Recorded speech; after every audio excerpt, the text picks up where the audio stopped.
Hello friends, நம்ம இப்போ பலாப்பழ season. அதில் நான் அல்வா பண்ணியிருக்கேன். ரொம்ப சிம்பிளாக தான் இருக்கும். பலாப்பழத்தை தோலெல்லாம் எடுத்துட்டு அந்த இதிலெல்லாம் எடுத்துட்டு அதை கொஞ்சமாக பால் ஊற்றி இது மாதிரி அரைச்சி வச்சுருக்கேன். கொஞ்சமாக வெல்லம் போட்டுக்கோங்க. பலாப்பழத்துலேயே ஸ்வீட்டாக இருக்குது. நான் சும்மா கொஞ்சமாக வெல்லம் போட்டிருக்கேன். ஒரு கொஞ்சமாக தண்ணி ஊற்றுங்க. இது நல்லா பாகாக இதுவாகிடும். பாருங்க, நல்லா பாகாக எடுத்து இப்போ அரைச்சி வச்ச பலாப்பழத்தை எடுத்து இதில் போட்டுக்கலாம். போட்டு நல்லா மிக்ஸ் பண்ணிக்கலாம்.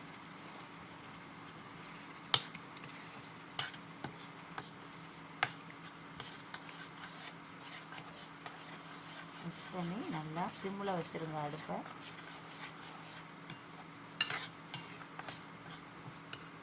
நல்லா கலந்து விட்டுக்கோங்க. கொஞ்சம் ஏலக்காய் பொடி போட்டுக்கலாம்.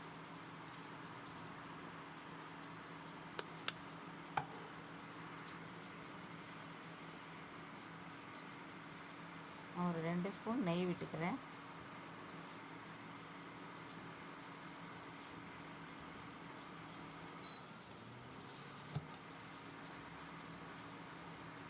இப்போ நல்லா கலந்து விட்டுடுவோம்.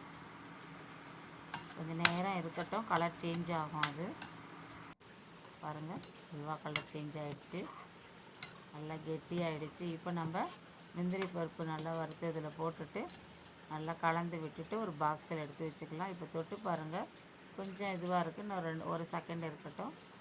இப்போ பார்த்தீங்கன்னா நல்லா கையில் ஒட்டலை. நல்லா அல்வா சூப்பராகிடுச்சு. சூப்பர் டேஸ்டான பலாப்பழ அல்வா ரெடி.